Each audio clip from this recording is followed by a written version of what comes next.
Hi friends, welcome back to my YouTube channel. ಇವತ್ತು ನಾನು ನಿಮಗೆ ಸಿಹಿ ಕಡುಬು ಮಾಡೋದು ಹೇಗೆ ಅಂತ ತೋರಿಸ್ಕೊಡ್ತೀನಿ. ನಮ್ಮ ಹಳ್ಳಿ ಸ್ಟೈಲಲ್ಲಿ ಹೀಗೆ ಮಾಡೋದು. ಸೊ ನಾನು ಹೇಗೆ ಕಲ್ತಿದ್ದೀನೋ ಹಾಗೆ ನಿಮಗೂ ತೋರಿಸ್ಕೊಡ್ತೀನಿ. ನಾನು ಕಮ್ಮಿ ಕ್ವಾಂಟಿಟಿಯಲ್ಲಿ ತೊಗೊತಾ ಇದ್ದೀನಿ. ನಿಮಗೆ ಎಷ್ಟು ಬೇಕೋ ಕ್ವಾಂಟಿಟಿ ಅಷ್ಟರಲ್ಲಿ ತೊಗೊಂಡು ನೀವು ಮಾಡ್ಕೋಬೋದು. ಒಂದು ಬಾಣಲೆ ಇಟ್ಕೊಂಡು ಕಡಲೆ ಬೀಜನ ಹಾಕ್ಕೊಂಡು ಹುರ್ಕೊತಾ ಇದ್ದೀನಿ.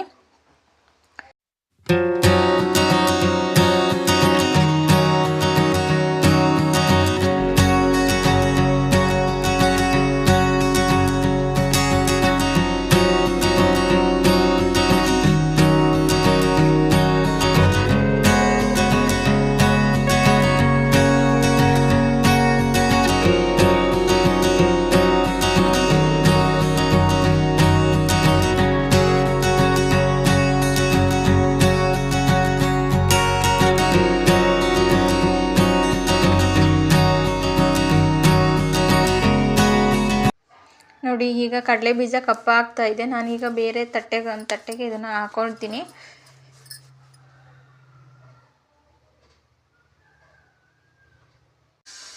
ನೆಕ್ಸ್ಟ್ ಈಗ ಕಡಲೆನ ಹಾಕೊತಾ ಇದ್ದೀನಿ. ನಾನು ಸ್ವಲ್ಪ ಕ್ವಾಂಟಿಟಿಯಲ್ಲಿ ಇದನ್ನು ತೊಗೊಂಡಿದ್ದೀನಿ. ಕಡಲೆ ಸ್ವಲ್ಪ ಬಿಸಿ ಆದರೆ ಸಾಕು, ಜಾಸ್ತಿ ಉರಿಯೋಕೆ ಹೋಗಬೇಡಿ. ಕಡಲೆನ ಸ್ವಲ್ಪ ಲೈಟಾಗಿ ಬಿಸಿ ಆಗಿದ ತಕ್ಷಣ ಆಚೆ ತೆಗೆದು ಅದನ್ನು ಒಂದು ಪ್ಲೇಟಿಗೆ ಹಾಕ್ಕೊಂಡು ಇಟ್ಕೊಂಡಿರಿ. ನೆಕ್ಸ್ಟು ನಾನು ನೀರನ್ನ ಕಾಯಕ್ಕೆ ಇಡ್ತಾ ಇದ್ದೀನಿ. ಸಣ್ಣ ಪಾತ್ರೆಯಲ್ಲಿ ನೀರನ್ನ ಬಿಸಿ ಆಗಕ್ಕೆ ಇಡ್ತಾ ಇದ್ದೀನಿ. ಈಗ ನೀರು ಕಾಯೋ ಅಷ್ಟರಲ್ಲಿ ಒಂದು ಜಾರಿಗೆ ಕಡಲೆ ಬೀಜ ಮತ್ತು ಏಲಕ್ಕಿನ ಹಾಕ್ಕೊತಾ ಇದ್ದೀನಿ. ನಾನು ಏಲಕ್ಕಿ ಹಾಕ್ಕೊಂಡು ಇದನ್ನು ರುಬ್ಬಕ್ಕೆ ಇಟ್ಕೊತೀನಿ. ಲೈಟಾಗಿ ರುಬ್ಕೊಂಡಿದ್ದೀನಿ ಮತ್ತು ಕಾಯಿನ ರುಬ್ಕೊಂಡಿದ್ದೀನಿ. ಎಲ್ಲಾದರೂ ರುಬ್ಬಿದ್ದನ್ನು ಒಂದು ತಟ್ಟೆಗೆ ಹಾಕ್ಕೊಂಡು ಮಿಕ್ಸ್ ಮಾಡ್ಕೊಂಡು ನೀರು ಕಾಯಕ್ಕಿಡಿ. ಅದಕ್ಕೆ ಬೆಲ್ಲನ ಹಾಕಿ ಬೆಲ್ಲ ಸ್ವಲ್ಪ ಪಾಕ ಆಗೋವರೆಗೂ ಇಟ್ಕೊಳ್ಳಿ. ಜಾಸ್ತಿ ಪಾಕ ಬರೋ ಥರ ಮಾಡ್ಕೊಬೇಡಿ. ಸ್ವಲ್ಪ ಬೆಲ್ಲ ಕರಗಿದ್ರೆ ಸಾಕು. ನಮ್ಗೆ ಲೈಟಾಗಿ ಪಾಕ ಆದರೆ ಸಾಕು. ಬೆಲ್ಲ ಕುಟ್ಟಿ ಪುಡಿ ಮಾಡಿ ಹಾಕಿ ನಾನು ಹಂಗೆ ಹಾಕೊಂಬಿಟ್ಟಿದ್ದೀನಿ. ಬೇಗ ಕರಗಲ್ಲ. ಹಿಂಗೆ ಹಾಕ್ಕೊಂಡ್ರೆ ಕುಟ್ಟಿ ಪುಡಿ ಮಾಡಿ ಹಾಕ್ಕೊಂಡ್ರೆ ಬೇಗ ಕರಗುತ್ತೆ.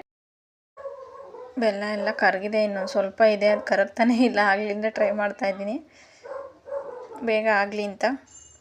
ಫೈನಲಿ ಎಲ್ಲ ಕರಗೋಯ್ತು ನೋಡಿ. ಈಗ ಫುಲ್ ಕರಗಿದೆ. ನಾವೀಗೇನು ರುಬ್ಬಿಟ್ಕೊಂಡಿದ್ವೋ ಅದನ್ನೆಲ್ಲ ಇದಕ್ಕೆ ಹಾಕಿ ನಿಧಾನವಾಗಿ ಮಿಕ್ಸ್ ಮಾಡ್ತಾ ಬನ್ನಿ. ಫುಲ್ಲು ಕಡಲೆ ಬೀಜ ಕಾಯಿ ಎಲ್ಲ ರುಬ್ಕೊಂಡಿದ್ದೀವಲ್ಲ ಅದೊಟ್ಟಿಗೆ ಹಾಕ್ಬಿಟ್ಟು ನೋಡಿ ನಿಧಾನಕ್ಕೆ ಈಗ ರೌಂಡ್ ಶೇಪಲ್ಲಿ ತಿರುಗಿಸ್ತಾ ಅದನ್ನು ಹೂರಣ ಮಾಡ್ಕೋಬೇಕು ನಾವು. ಹೀಗೆ ನಿಧಾನವಾಗಿ ಅದನ್ನು ತಿರುಗಿಸ್ತಾ ಬನ್ನಿ. ಗಟ್ಟಿಗೆ ಆಗ್ತಾ ಬರುತ್ತೆ. ಅದು ತಿರುಗಿಸ್ತಾ ಗಟ್ಟಿಗೆ ಆಗುತ್ತೆ. ಸ್ವಲ್ಪ ತೆಳ್ಳಗಾದರೆ ಕಡಲೆ ಹಿಟ್ಟನ್ನು ಹಾಕ್ಕೊಳ್ಳಿ. ನೋಡಿ, ನಾನು ಸ್ವಲ್ಪ ತೆಳ್ಳಗಾಗಿದೆ ಅಂದ್ಬಿಟ್ಟು ಸ್ವಲ್ಪ ಕಡಲೆ ಹಿಟ್ಟನ್ನು ಆ್ಯಡ್ ಮಾಡ್ಕೊತಾ ಇದ್ದೀನಿ. ಸ್ವಲ್ಪನ ಆ್ಯಡ್ ಮಾಡಿಕೊಂಡು ಮತ್ತೆ ನಾವು ಹೇಗೆ ತಿರುಗಿಸ್ತಾ ಇದ್ವಿ ಸ್ವಲ್ಪ ನಿಧಾನವಾಗಿ ರೌಂಡ್ ಶೇಪಲ್ಲಿ ತಿರುಗಿಸ್ತಾ ಬನ್ನಿ. ಅದು ಗಟ್ಟಿಗೆ ಆಗಿಬಿಡುತ್ತೆ 5 ನಿಮಿಷಕ್ಕೆ. ಇವಾಗ ಫೈನಲಿ ಕಡುಬಿನ ಹೂರಣ ರೆಡಿ ಆಗಿದೆ. ಹೊಡಿಯಾಗಿ ತಿರುಗಿಸ್ತಾ ಗಟ್ಟಿ ಆಗಿಬಿಡ್ತು ಅದು. ಈಗ ಅದನ್ನು ಒಂದು ಕಡೆ ಎತ್ತಿಟ್ಕೊಳ್ಳಿ. ಟೇಸ್ಟ್ ನೋಡ್ತಾ ಇದ್ದೀನಿ. ಟೇಸ್ಟು ತುಂಬ ಚೆನ್ನಾಗಿದೆ. ಬೆಲ್ಲ ಕರೆಕ್ಟಾಗಿದೆಯಾ ಅಂತ ನೋಡಿದೆ. ಬೆಲ್ಲನೂ ಕರೆಕ್ಟಾಗಿದೆ. ಈಗ ಒಂದು ಕುದೀತಾ ಇದೆ ಅದು ನೀರು. ಅದಕ್ಕೆ ಅಕ್ಕಿ ಹಿಟ್ಟನ್ನು ಹಾಕ್ಕೊಳ್ಳಿ. ಅಕ್ಕಿ ಹಿಟ್ಟನ್ನು ಹಾಕ್ಕೊಂಡು ನಿಧಾನವಾಗಿ ಹಿಂಗೆ ಮುದ್ದೆ ಕೋಲಿಂದ ಪ್ರೆಸ್ ಮಾಡ್ತಾ ಅದನ್ನು ಮುದ್ದೆ ತಿರುತ್ತೀವಲ್ಲ ನಾವು, ಹಾಗೆ ಅದನ್ನು ತಿರುಗಬೇಕು. ಮೇಲೆ ಕುದಿ ಬರಬೇಕು. ಸ್ವಲ್ಪ ಕುದಿ ಬರೋವರೆಗೂ ಇರಿ. ಕುದಿ ಬಂದ ಆದಮೇಲೆ ಸ್ವಲ್ಪ 5 ನಿಮಿಷ ವೆಯ್ಟ್ ಮಾಡಿ. ಹಸಿಟ್ಟು ಹಾಕ್ಬಿಟ್ಟು 5 ನಿಮಿಷ ವೆಯ್ಟ್ ಮಾಡಿ. ಅದು ಕುದ್ದು ಹಸಿಟ್ಟೆಲ್ಲ ತಳಕ್ಕೆ ಹೋಗುತ್ತೆ. ಆಗ ಮುದ್ದೆ ಕೋಲು ತಗೊಂಡು ಸ್ವಲ್ಪ ಹಿಂಗೆ ಪ್ರೆಸ್ ಮಾಡ್ತಾ ಗಂಟು ಆಗದೆ ರೀತಿ ಅದನ್ನು ತಿರುಕೋಬೇಕು ನಾವು.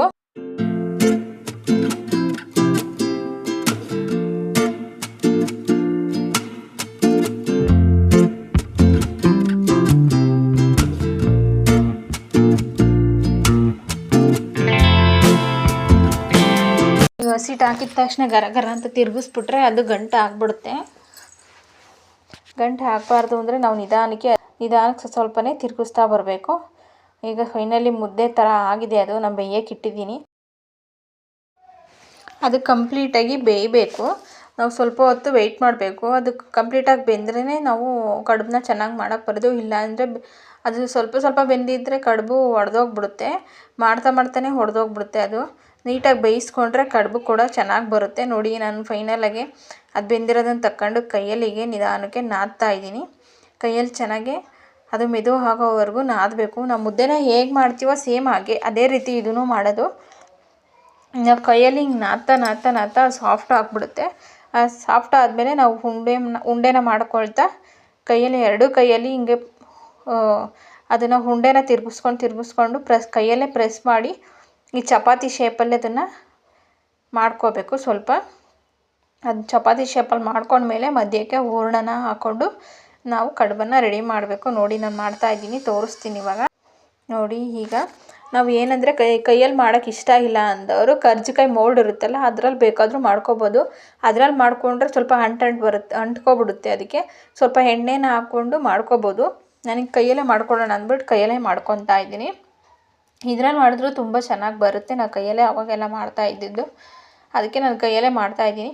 ನೋಡಿ ಈ ಥರ ಶೇಪ್ ಬರುತ್ತೆ. ಅದು ಬರಲಿಲ್ಲ ಅಂದರೆ ನೀವು ಕರ್ಜಿಕಾಯಿ ಮೋಲ್ಡಲ್ಲೇ ಮಾಡ್ಕೊಳ್ಳಿ. ಫಸ್ಟ್ ಟೈಮ್ ಟ್ರೈ ಮಾಡೋರು ಕೈಯಲ್ಲೇ ಟ್ರೈ ಮಾಡಿ, ಚೆನ್ನಾಗಿ ಬರುತ್ತೆ. ನಾನು ಕೈಯಲ್ಲೇ ಮಾಡ್ತಾಯಿದ್ದೀನಿ ನೋಡಿ. ನಾನು ಮದುವೆ ಆದಮೇಲೆ ಇದೇ ಫಸ್ಟ್ ಟೈಮು ಕಡುಬನ್ನ ಟ್ರೈ ಮಾಡ್ತಾ ಇರೋದು. ನೋಡೋಣ ಅಂದ್ಬಿಟ್ಟು ಟ್ರೈ ಮಾಡಿದೆ, ಪರವಾಗಿಲ್ಲ, ಚೆನ್ನಾಗಿ ಬಂದಿದೆ ಅಂದ್ಕೊತೀನಿ. ಅದು ಹೇಗೆ ಬಂದಿದೆ ಅಂತ ನೀವು ಕೂಡ ಕಮೆಂಟ್ ಮಾಡಿ ತಿಳಿಸಿ. ಏನೇ ಡೌಟ್ ಇದ್ದರೂ ಕಮೆಂಟ್ ಸೆಕ್ಷನಲ್ಲಿ ಕಮೆಂಟ್ ಮಾಡಿ. ನಾನು ಯಾವಾಗಾದರೂ ಸರಿ ರಿಪ್ಲೈ ಕೊಡ್ತೀನಿ ನಿಮಗೆ. ಪ್ಲೀಸ್ ಈ ವಿಡಿಯೋ ಇಷ್ಟ ಆದರೆ ಲೈಕ್ ಮಾಡಿ, ಶೇರ್ ಮಾಡಿ, ಕಮೆಂಟ್ ಮಾಡಿ. ಹಾಗೆ ಸಬ್ಸ್ಕ್ರೈಬ್ ಮಾಡದೆ ನೋಡ್ತಾ ಇದ್ದರೆ ಪ್ಲೀಸ್ ವಿಡಿಯೋ ನೋಡಿ ಸಬ್ಸ್ಕ್ರೈಬ್ ಮಾಡ್ಕೊಳ್ಳಿ. ಪ್ಲೀಸ್ ಸಪೋರ್ಟ್ ಮಾಡಿ ನಮಗೂ ಕೂಡ. ಪ್ಲೀಸ್ ಸಪೋರ್ಟ್ ಮಾಡಿ ಅಂತ ಕೇಳ್ಕೊತೀನಿ. ನಮ್ಮ ವಿಡಿಯೋ ನೋಡ್ತಿರೋ ಎಲ್ರಿಗೂ ಗೌರಿ ಗಣೇಶ ಹಬ್ಬದ ಆರ್ಥಿಕ ಶುಭಾಶಯಗಳನ್ನ ತಿಳಿಸ್ತಾ ಇದ್ದೀನಿ. ವಿಘ್ನ ನಿವಾರಕ ಗಣೇಶ ಎಲ್ರಿಗೂ ಒಳ್ಳೇದು ಮಾಡಲಿ, ಒಳ್ಳೆ ಆರೋಗ್ಯ ಆಯುಷ್ ಕೊಟ್ಟು ಕಾಪಾಡಲಿ ಅಂತ ಕೇಳ್ಕೊಳ್ತೀನಿ.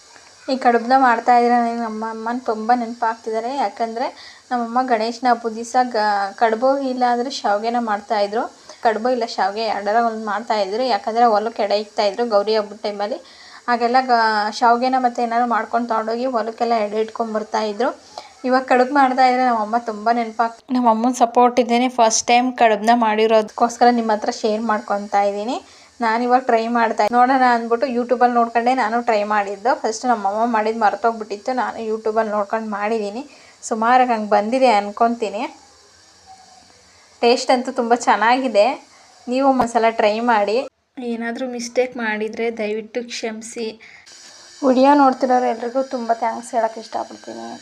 ಯಾಕಂದರೆ ಬಡವ್ರ ಮಕ್ಕಳನ್ನ ಬೆಳೆಸಿ ಅವರು ಮುಂದೆ ಬರಬೇಕು ಅಂತ ಈ ಯೂಟ್ಯೂಬ್ ಫೀಲ್ಡ್ನ ಆಯ್ಕೆ ಮಾಡ್ಕೊಂಡಿರ್ತಾರೆ. ಏನೇನೋ ಆಸೆಗಳನ್ನ ಇಟ್ಕೊಂಡು ಬಂದಿರ್ತಾರೆ. ನಾನು ಕೂಡ ಹಾಗೆ ಯೂಟ್ಯೂಬ್ ಚಾನಲ್ ಓಪನ್ ಮಾಡಬೇಕು ಅಂತ ತುಂಬ ಆಸೆ ಇಟ್ಕೊಂಡು ಬಂದಿದ್ದೀನಿ. ಈ ಫಸ್ಟ್ ಟೈಮ್ ನಾನು ಈಗ ವಾಯ್ಸ್ ರೈಸ್ ಮಾಡಿ ವಿಡಿಯೋನ ಮಾಡ್ತಾ ಇರೋದು. ಆದರೆ ವಾಯ್ಸ್ ಬ್ರೇಕ್ ಆಗ್ತಿದೆ, ಅಲ್ಲೇ ಮಧ್ಯೆ ವಾಯ್ಸ್ ಬ್ರೇಕ್ ಆಗ್ತಿದೆ, ದಯವಿಟ್ಟು ಕ್ಷಮೆ ಇರಲಿ. ನಾನು ಯೂಟ್ಯೂಬ್ ಚಾನಲ್ಗೇನು ಬರಬೇಕು ಅಂದ್ಕೊಂಡಿರಲಿಲ್ಲ. ನಾನು ರಮ್ಯಾ ಜಗತ್ ಮೈಸೂರವರ ಯೂಟ್ಯೂಬ್ ಚಾನಲ್ ನೋಡಿ ಇನ್ಸ್ಪಿರೇಷನ್ ಆಗಿ ನಾನು ಯೂಟ್ಯೂಬ್ ಚಾನಲ್ನ ಸ್ಟಾರ್ಟ್ ಮಾಡಿ ಈಗ ಯೂಟ್ಯೂಬ್ ಚಾನಲ್ ವೀಡಿಯೋಸ್ನ ಮಾಡ್ತಾಯಿದ್ದೀನಿ. ನನಗೆ ತುಂಬ ಖುಷಿಯಾಗುತ್ತೆ ಅವ್ರ ಇನ್ಸ್ಪಿರೇಷನಿಂದ ನಾನು ಚಾನಲ್ನ ಓಪನ್ ಮಾಡಿದ್ದೀನಿ ಅಂತ. ವಿಡಿಯೋ ನೋಡ್ತಿರೋ ಎಲ್ರಿಗೂ ತುಂಬ ಥ್ಯಾಂಕ್ಸ್ ಹೇಳೋಕ್ಕೆ ಇಷ್ಟಪಡ್ತೀನಿ. ಮತ್ತೆ ಮುಂದಿನ ವಿಡಿಯೋ ಜೊತೆ ಮತ್ತೆ ಸಿಗ್ತೀನಿ.